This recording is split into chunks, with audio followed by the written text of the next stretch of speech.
There's this mentality as a cybersecurity professional that you've just got to like hunker down and just take all of the stressors that are coming your way and just take the beating in order to get the job done, pretty much denying any mental or emotional challenge that you're experiencing.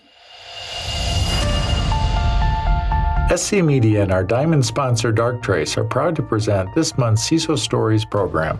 Each month, the CISO Stories program explores a cybersecurity topic selected by the Cyber Risk Alliance's CISO community and provides content that examines that topic from a variety of perspectives.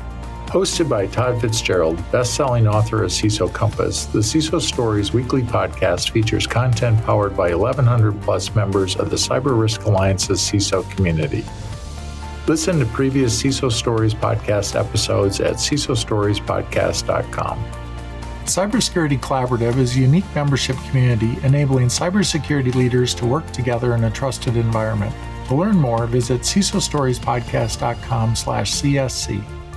I'm your host, Todd Fitzgerald, and this week we welcome Steve Shelton, CEO at Green Shoe Consulting. Welcome, Steve. Thanks, Don. Thanks for having me. It's great to have you here.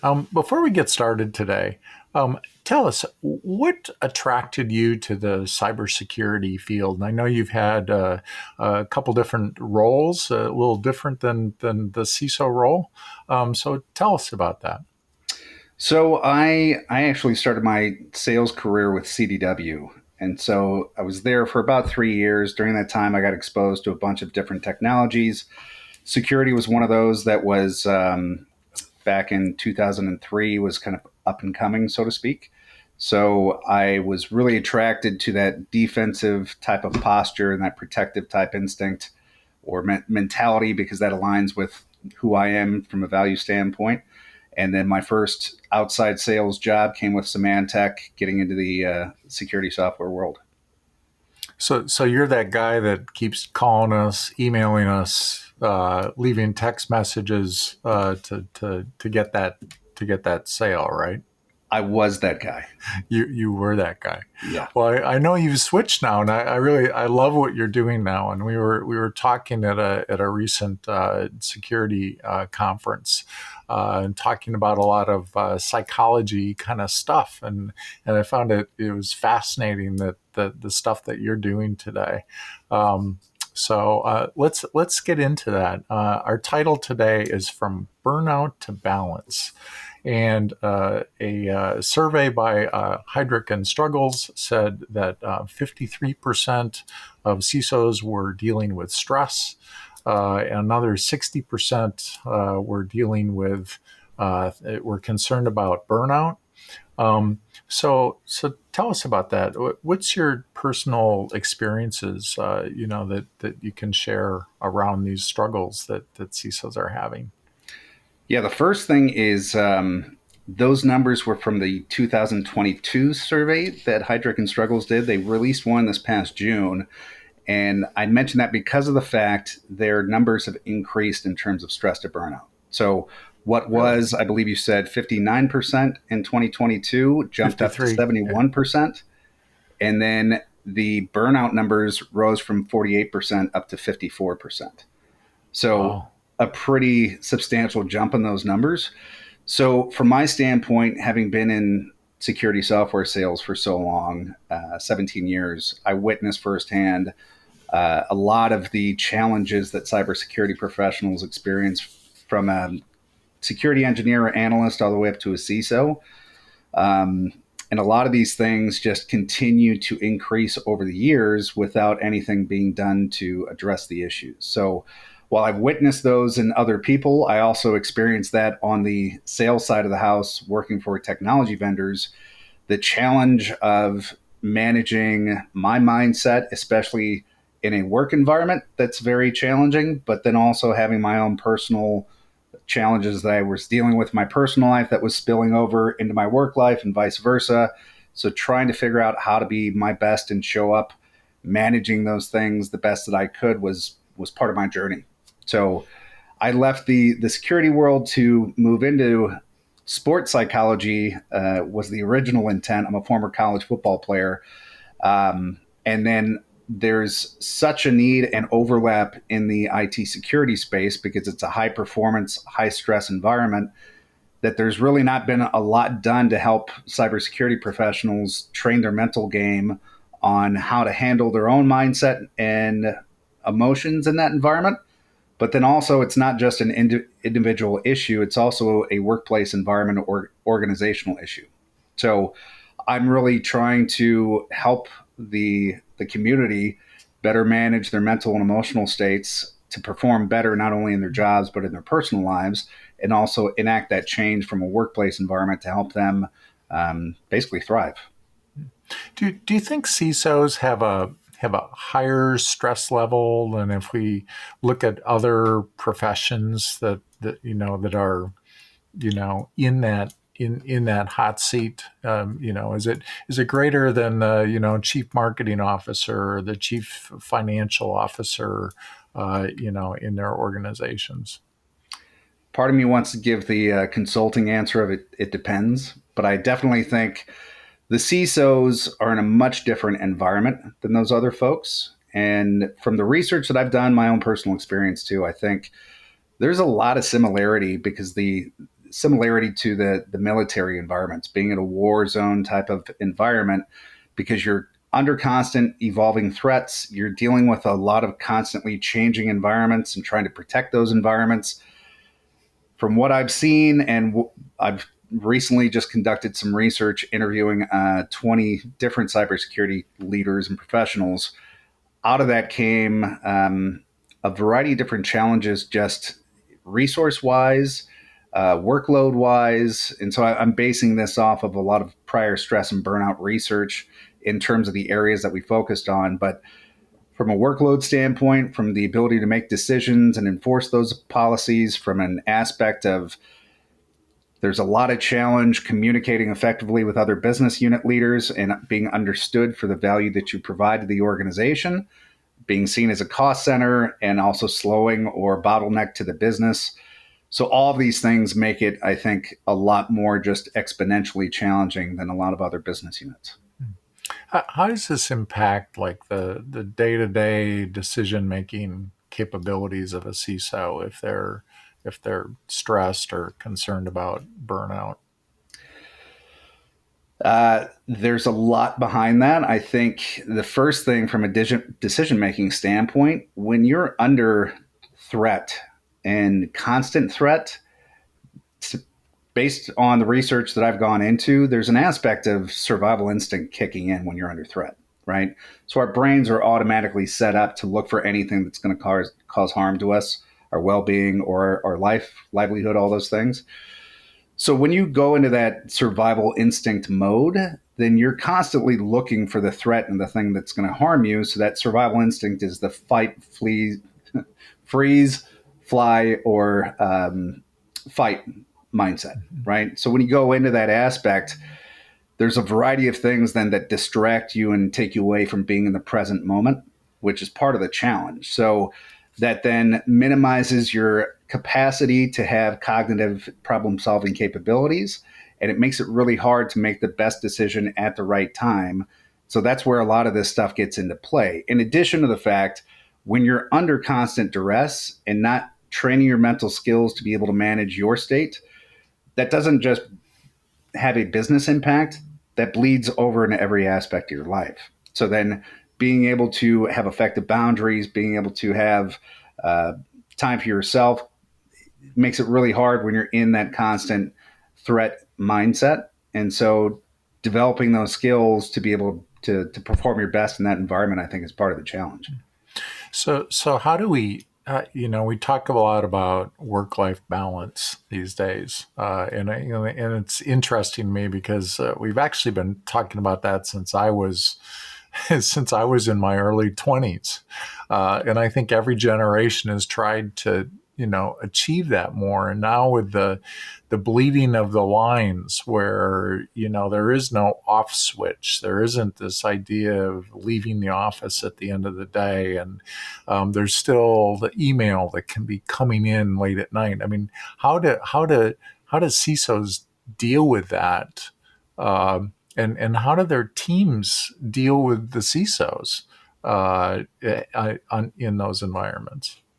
Yeah, it's really hard because that's part of the challenge. Is it's not a 9 to 5 job, right? So there's this aspect of sacrifice syndrome where if I do a little bit more work and kind of gray line my boundaries a little bit to try to get another thing done, that way it's off the plate for tomorrow, or if I just take and respond to this email, whatever it is, part of the challenge is setting up the boundaries that they're going to help lead towards the more healthy environment. So whether or not do you have the ability to actually set those boundaries up internally in your workplace, um, part of that research that I've done kind of goes into this whole spectrum of how people are responding to the stressors that they're experiencing. Some go hard line. I'm going to set a full boundary at 4 p.m. on Friday. I'm not going to answer my emails or phones over the weekend. That may not be possible for everybody. Some of the other aspects, then getting into like, what do you actually have control over? And then setting up some focus around that. So it's not an easy challenge to address. Part of it is really what do you have control over, and then what's possible and actually workable within your environment. Because there's an aspect of some of this is a responsibility on the actual individual, right? The CISO, all the way down to the security engineer. What do you actually have control over and ability to do? But then, two, it's an organizational issue also of educating the business on the impact to the well being of the CISO and the security teams. So, how do you actually align those things that they work in the most optimal way? And that's where some of the consultants like myself come into play, is to really understand what are the challenges and the issues at hand that you're dealing with, and how do we make some actual change, implementing either skills or boundaries or engagements with the business to really create the change that's needed. It would be interesting to see, what the time of breaches are when they happen. I think we all kind of have this vision as CISOs that they're going to occur at 6 o'clock on a Friday, because that's when that's my time. That's my time with my family, and that's the last time you want to be calling in people, or that people are looking, at their systems. And so, how does a CISO manage that stress and the impact on the family if we know that it could be at 9 o'clock on a Friday evening, that you're getting a call that something's not right. Yeah. I'd say the goal is essentially to try to, as much as possible and as consistently as possible, train the mental skills to so that way you're in control of your words, your thoughts, and your actions, and present as much as possible. That's not always going to be possible. To your point, there may be a breach or something that occurs that you have to respond to in the moment. I think part of the challenge also is understanding, because every organization, hopefully every security organization, is going to have a framework that they're operating on, right? If it's NIST or whatever it is, being able to have that framework to say this is how we respond in the process to doing so. That's pretty similar to the mental aspect of needing to have a framework for all your decisions to be pushed through, right? So is this something that is worth worrying about and stressing over? If it's not, then you drop it and kind of let it go, like Jocko Willink, right? If your listeners are familiar with Jocko, former Navy SEAL, big on leadership. But then the other aspect is, what tools and resources do you have available mentally and emotionally to respond to the challenge at hand? Because that's the other big issue. The IT security space is so focused on threats and attacks, and there's a psychology theory deemed threat versus challenge. So if you're deeming some task or obstacle in front of you as a threat, you're going to go more into survival instinct mode and have those responses that are elevating your heart rate, your breathing, and all these things that are making it really stressful for you. Versus if you look at that challenge, that obstacle or task as a challenge, A challenge minded focus is going to be much more focused on I have the resources or the ability to respond to this. I may not be able to overcome that task or obstacle right in the immediate moment, but I'll be able to pull in the resources, the knowledge, whatever needs to be done at some point to overcome that challenge. And that's a much different mindset to have than that threat mindset. And so I think part of this is really training the skills to help leaders or professionals be able to respond in the most effective way possible, because you're not going to be, the other challenge to this is you're not going to be 100% your best all of the time. That's just not possible. So how do we get you to be able to be more consistent with your mindset so that way in those modes you have the ability to actually prioritize, communicate effectively, make the best decisions possible, so that way when those moments do pop up, then you're able to say, hey, this is an issue. I do prioritize you. However, in this moment, this needs to be handled. I'm still not going to lose sight of what's important to me, but I do have to be able to prioritize and adapt when needed. A thought just came to me. This almost sounds like a crisis management plan for CISOs, where we have crisis management plans if something goes haywire in the organization all of a sudden and we have to pull in all these resources. Maybe the CISO needs to take their time and sit down and think about, okay, if these things happen, what decisions do I have to make and what decisions does somebody else have to make? I think that's a really good point, actually. I haven't put it in those terms before, but I do think that's a thing, because what happens when you have that breach notification at 7 p.m. on a Friday?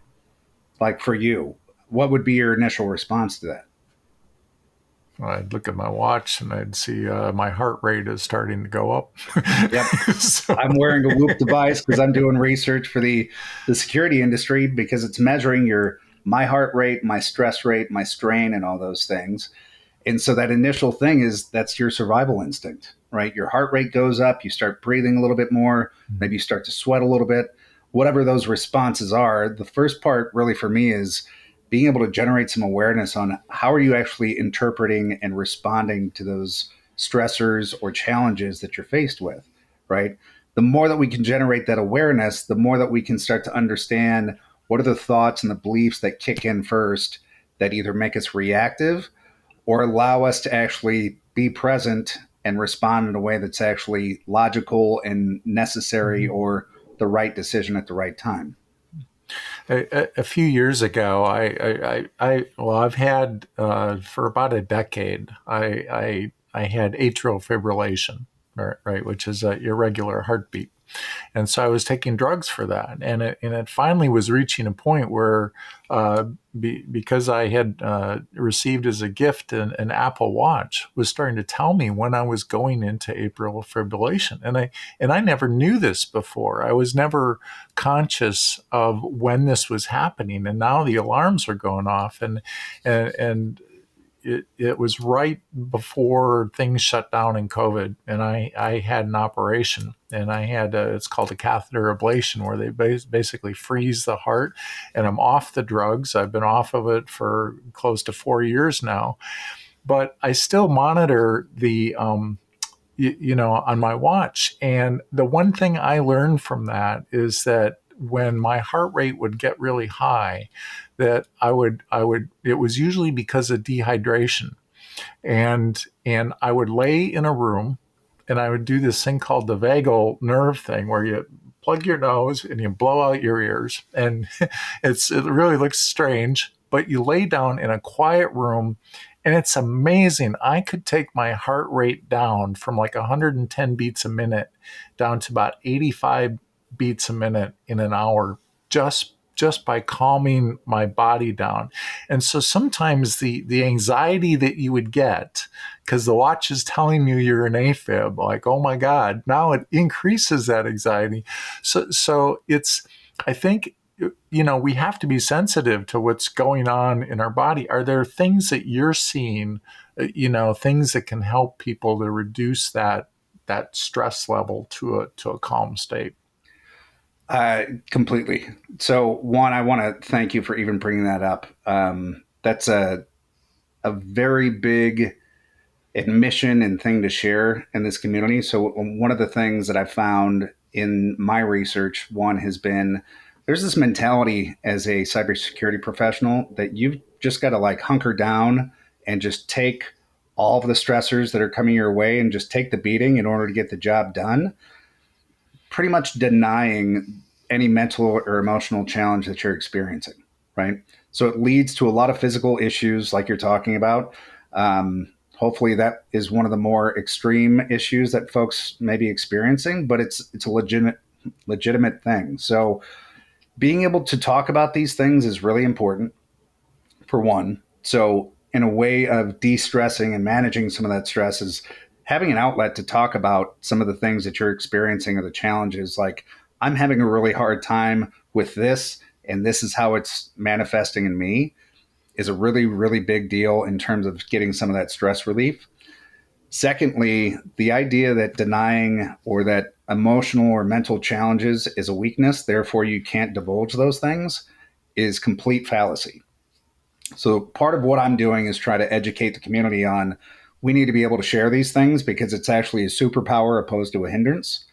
And then two, being willing to try some of these things that do look silly, sound silly, whatever it is, right? So the vagal nerve is a major aspect connecting the mind to the body.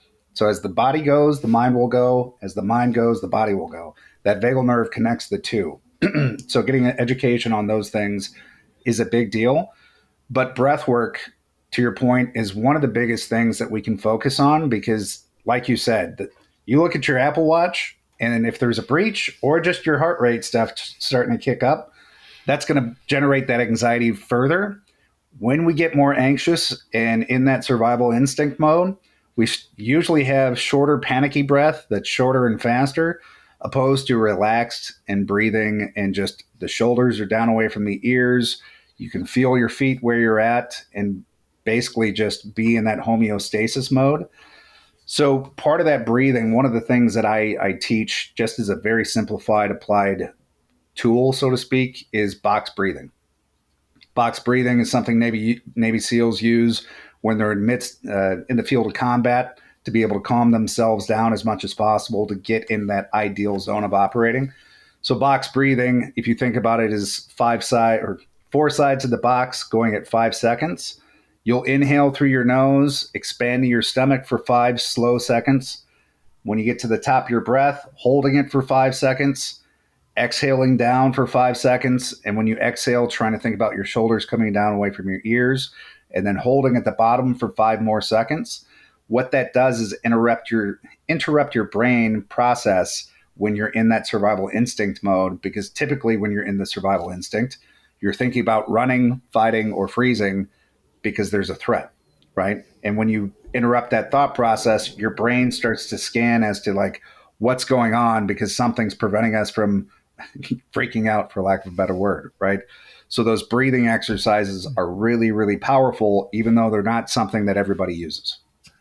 So I may have this backwards, but I was reading something recently, and it was about the relationship between the heart and the head, and that the thing that the breathing does is it signals to your heart, "Oh, I'm okay," and it's actually your heart that's telling your brain that you have anxiety. And it's not the other way around. It's not your brain telling your heart, "Oh, you should be anxious."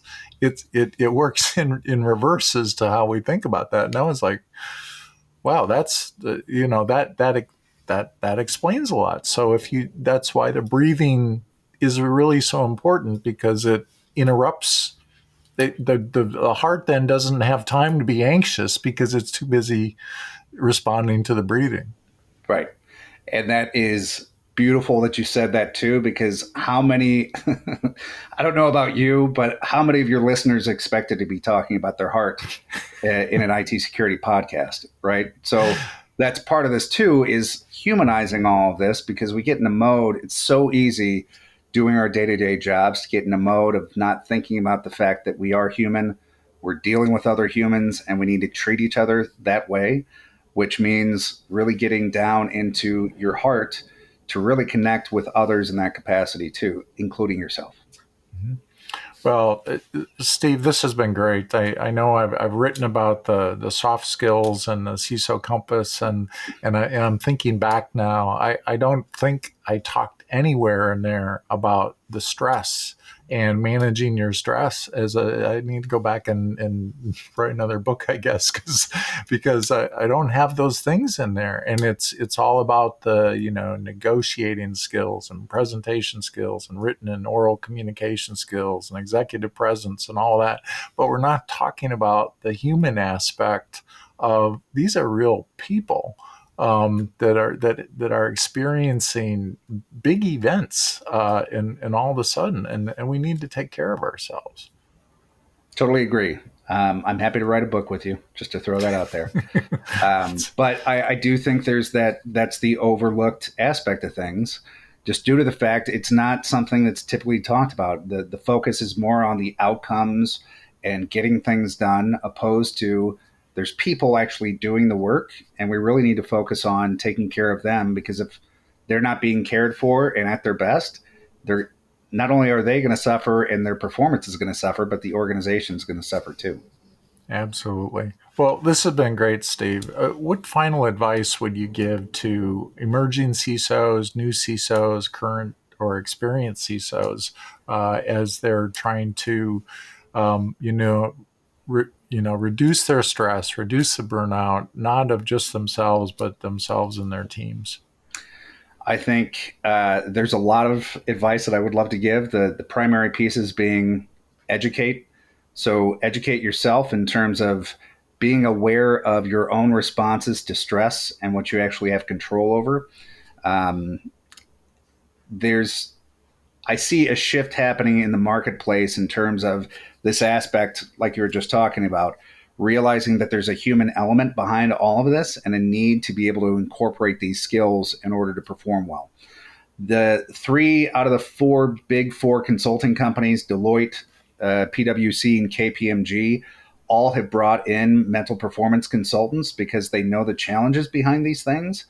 And hopefully with my involvement in this space, there's going to be more interest and willingness to try bringing these in to actually test out and prove whether or not these help the practitioners in the space feel better, think better, operate better, not only in their jobs, but in their personal lives, and really transform how we operate. So I would say that. I would also ask, so I will be providing, I'll announce this on the podcast. I'm pulling together my research findings to present in a ebook fashion to the community. So I'm going to be giving that away. If anyone's interested, they can reach out to you or me to get access to this. But I really am looking for this as the first step in order to generate the awareness in the industry and provide some actual skills that can help offset, alleviate, prevent burnout. So that the ask for me is anybody that's interested, we're looking to get 500 CISOs across the country to participate in this survey, and then find 2 companies that are actually willing to do an 8-week educational kind of skills training workshop to see if that actually impacts, alleviates, and lowers the burnout rate for folks. We'll be glad to put that link in our comments for this podcast. So I appreciate it. Yeah. Well, thank you very much, Steve. It's been a pleasure. Thank you, Todd. I appreciate it. If anyone has any questions, please feel free to reach out. Thank you. Thank you for tuning in for this week's episode of the CISO Stories podcast. We want to say a special thank you to Darktrace, our diamond sponsor. Please subscribe to the CISO Stories podcast and you will receive a new story each Tuesday at 10 a.m. Eastern Time. We'll see you next week for a new episode.